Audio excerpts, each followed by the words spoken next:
What's going on, guys? It's Renjen and welcome to another Java tutorial.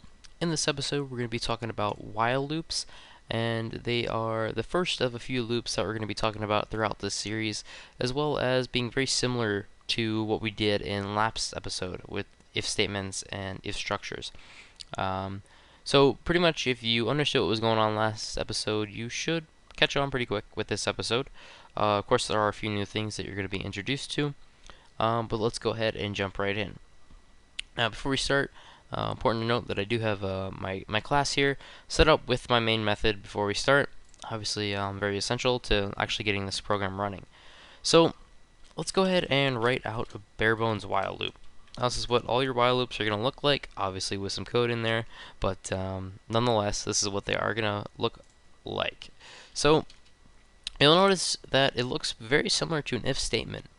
Just change while and if, and bada bing, they change back and forth. Now, a quick review of what the if statement is. Since they are very similar, it's very important to also understand how the if statement works. So if the boolean within the parentheses is true, then the code within the brackets is going to run. So it's an if-then kind of thing, and so is a while loop. A while loop is, like I said, very similar, and is also an if-then kind of deal. So if whatever's in the parentheses is true, then the code in the brackets is going to change. Now, obviously, the difference being that a while loop is a loop. So what that means is it's going to run multiple times, and that depends on the boolean and what's called the loop control variable. Now, I'll get into that in a little bit, but let's go ahead and just declare a variable x.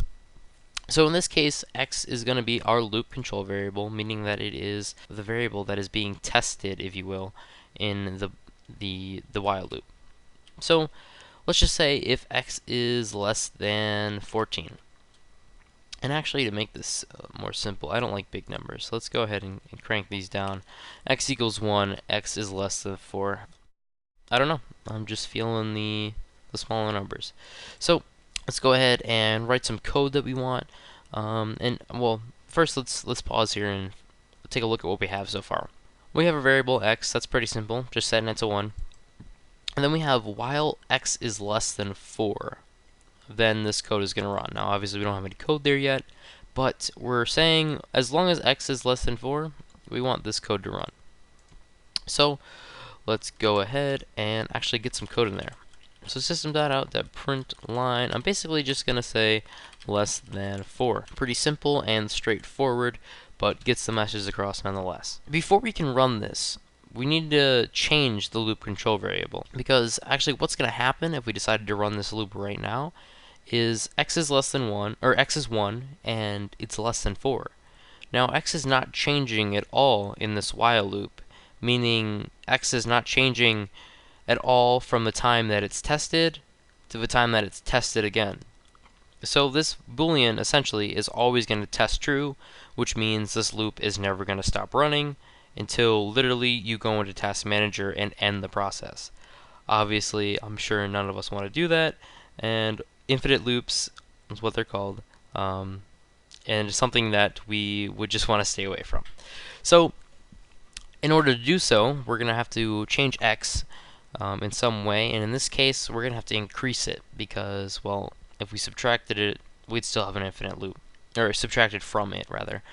So the way we're going to do that is just add 1 to x every time. Now we could add 2, we could add 3, we could do whatever we want, or well, not whatever we want, but we could add as much as we want. And right here I have x plus plus. I'm not sure if I went over this in any of the other episodes, but typing x plus plus will actually add 1 to x, as well as x minus minus will subtract 1 from x. So you could also put x equals x plus 1, but obviously that's a lot more to write out. But x plus plus, good enough for us. Let's go ahead and run this loop. Now I'll go ahead and run it. I'll show you our results, and then I'll put the code side by side to our results to basically get a better understanding of what's going on here. So we see that less than 4 was printed out 4 times. Let's go ahead and go from top to bottom with this code. Int x equals 1, pretty simple. We have a variable x, and that equals 1. So now we have a while loop. So x is 1, like we said in the previous line. 1 is less than 4, yeah. So let's go ahead, run the first line of the loop, print less than 4. So that's where our first less than 4 comes from. And then we're going to go ahead and add 1 to x, and then that's the end of the loop. So we're going to go back up to the top. Let's retest this boolean. Okay, well, x is 2 now, since we just added 1 to it. 2 is less than 4. Going to print out less than 4. That's where our second print comes from. And then we're going to add 1 more to x.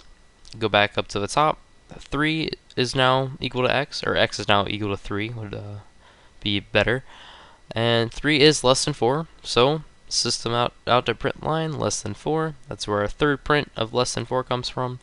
And we're going to add 1 to x one more time, and then we're going to have 4 is less than 4, which obviously is false, and we're going to exit the loop. Now to better illustrate what happens when a loop is finished, I'll go ahead and put another line of code here that just says all done. And basically this is just going to illustrate that once the loop is finished, it's just going to exit and go right down to the next line, which you may have assumed, but just in case, you can see what I mean here. And ignore the first 3 here, because that's from the first run that we did. But everything from the non-highlighted on is what happened from the second time that we ran this program. So less than 4, like I explained before, less than 4, less than 4, less than 4. X is 1 right here, X is 2 on this run of the loop, X is 3 on this run of the loop, then X is 4 on that run of the loop. It's going to exit, and it's going to go right down to this next line and simply print out all done. With that, pretty much done for this episode. In the next episode, I'm thinking we're going to go with for loops, pretty similar, as obviously they are a loop in the same family, you know. But that's going to be it for this episode. I'm glad you guys watched and tuned in. Don't forget to subscribe and check out my other programming tutorials. I'm trying to get into the web development tutorials. I've only had a few of those put out so far, but go ahead and check those out, as well as the Python tutorials. And thanks again, and I will see you guys in the next episode.